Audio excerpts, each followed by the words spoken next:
So next, we have with us Sister Lubaba Saleh. Lubaba is the founder of Pine School. She has a BA in Islamic Studies and she's a certified ECE educator. She teaches Arabic and Islamic Studies. She also worked as an Arabic-English translator, and she has a vast experience in assisting with settlement of newcomers. So without further ado, I would like to welcome her to the stage.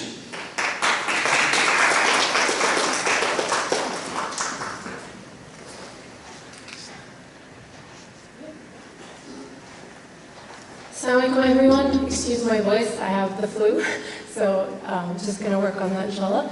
So today I'm going to talk about something called place-based intercultural learning. And I have a question for you all. When you hear the word place-based learning, what do you think about? What is it? It's like a fancy educational term, there's lots of those. We want to get down into what that means. So when I say place-based education, what do you think about? From your own thoughts and from hearing the word. Yes? Maybe something to do with outside. Outside? Okay, yes, outside. We love the outside. What else? Place, space. So break it down. Place and base and learning. Yes? Learning. Yes, thank you. Local, outside. Great. It's actually not that. You know, a lot of those educational terms sound really fancy, but they're actually not. They're very simple. One more thought or idea. What is place-based learning? Yes? Step-less learning. Say that again. Step-less learning. Step-less? Established. Established. Yes, established in place. Inshallah. Good job. Yes, so all of your answers are correct.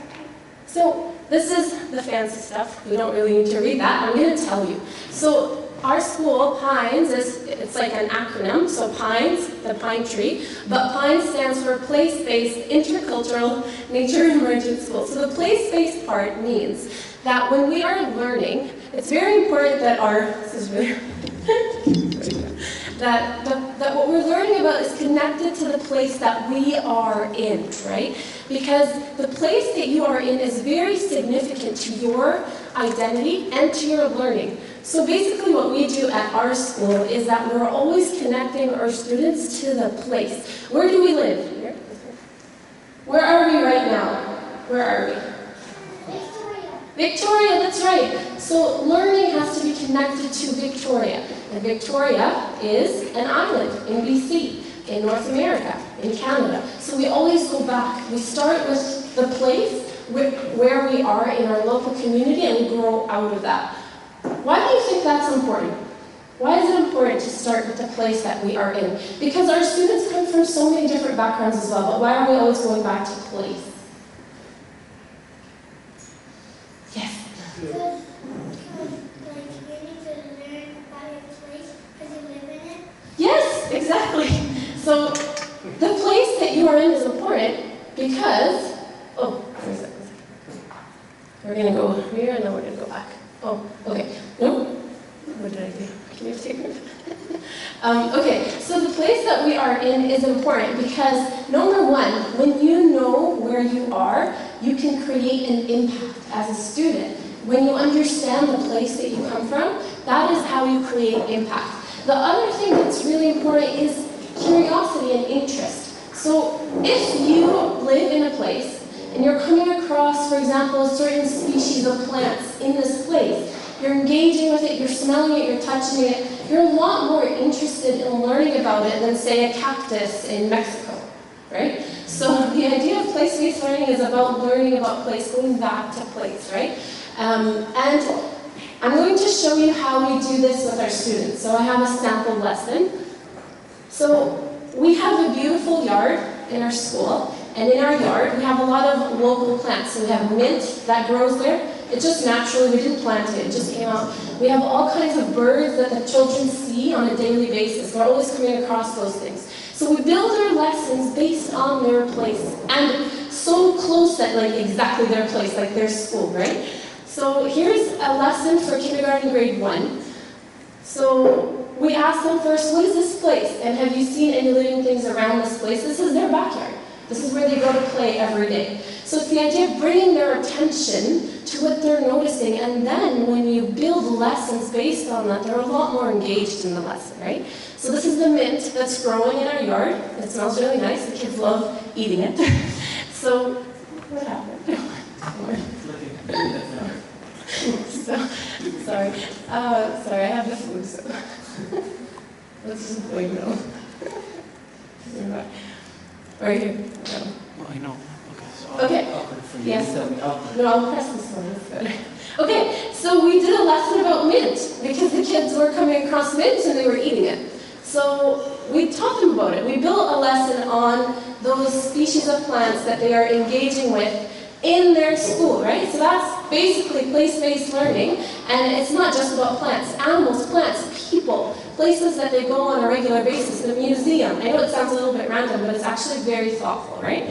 So we learned about mint, we learned about how mint is used, so they're engaging with mint, right? Now they're curious, they're interested, they're tasting it, and now they're like, what else can mint be used for, right? So this is something they're engaging with in their place.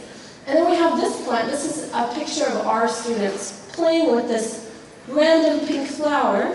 Well, they've played with it. They've made things in their mud kitchen. They smelled it. Okay, let's learn about it. It's a local species. Let's learn about it, right? So then we discovered that it's called a butterfly bush, and it can actually be invasive. And now they know, right? So I'm just going through this quickly because I just want to show you an example. We also have bird feeders on our deck, and we have a bird that comes by and eats from a bird feeder. So let's learn about this bird instead of like learning about parrots just randomly. That's the idea, right? Is creating a curriculum that's connected to the children's everyday experiences in their place. Doesn't mean that we can't learn about other things, but start with place, right? Okay, so then we discovered that it's called a chestnut-back chickadee, and we learned about its habitat, we learned about its food, we learned about its nesting. We actually started looking for nests of those birds in our yard, and we found some, right? So that was so interesting. So now the kids will never forget. Why? It's their place, they're engaging with it, they're hearing it, they're seeing it. So that's basically place-based learning. We learned about, they find roly-polies in the yard, we learned about roly-polies. So, and then we connected all to this idea of taking care of our place. Now that you're interested, you've learned some really cool things, now you feel connected, now you want to take care of that place. So this is learning that's impactful, this is learning that's going to make a difference, right? So this is where I wanted to get to. Now I'm going to ask you guys, why don't we just start with a pre-assigned book, curriculum, about very specific topics, and we just teach that? Why don't we do that? Why all the fuss? I kind of told you a little bit, but now I want you guys to think. Why is this important about designing a curriculum that is connected to their place? Why is that important? Yes. It would be difficult for them to identify with the subject. Exactly, and what happens if they're not really identifying with the subject? What happens if they're not identifying with the subject? What will happen to your students? They lose the interest. Exactly, and you're struggling to get them to listen to you because you're trying to teach them about something that they don't really care about, right? So that's a really good point. What else? Why do we do this? Why all the fuss?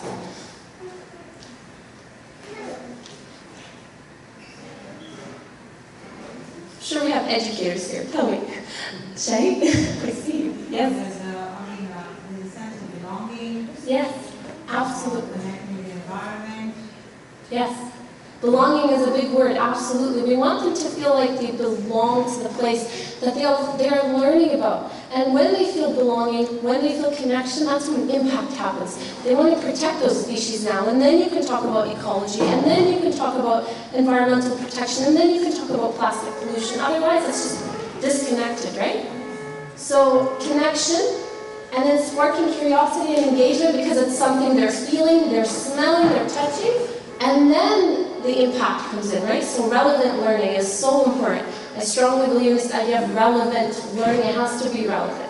When you give students a book, everything is already set, all the topics are there, and you just ask them to learn it, it's not relevant, right? The other part that we do that is very important to us is the idea of intercultural learning. When I say this word, again, a fancy word, we hear so much. What does that mean? What's intercultural learning? Yes, Crystal. Learning about other cultures.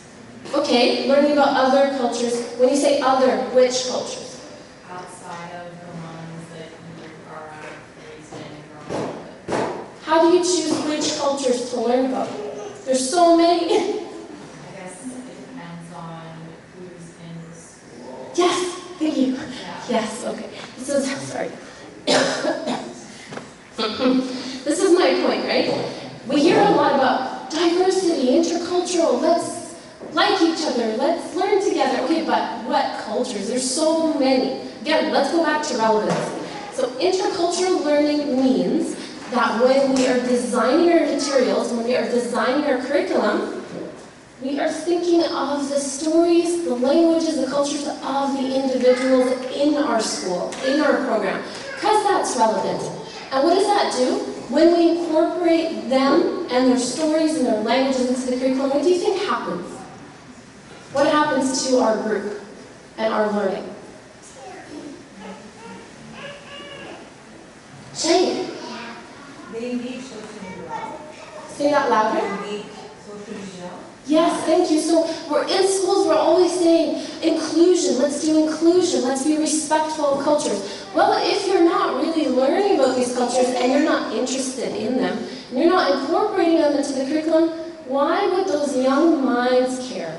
They won't care. They'll hear it, it'll become a word that's just being thrown around. Diversity, inclusion, inclusion, diversity. Okay.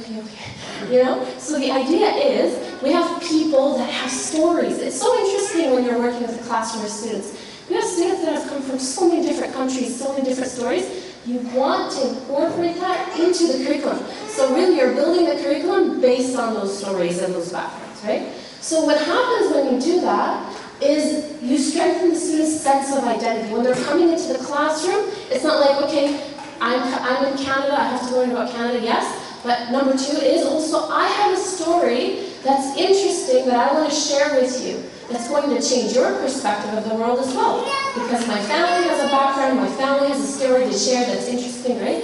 And then that's how we foster appreciation for diversity. Not by telling students, be kind, be respectful to other cultures, be kind. Okay, what does that mean practically, right? Is to be interested in other people's stories, their background, and then obviously belonging and connection. And it's so colorful when you do that. It's so interesting when you've done that, right? If you have a student from India, you get them to help you build a lesson about India from their experiences about India. Did they go there? Did they eat something from there that was really delicious? They need to tell you, right? They need to be part of that.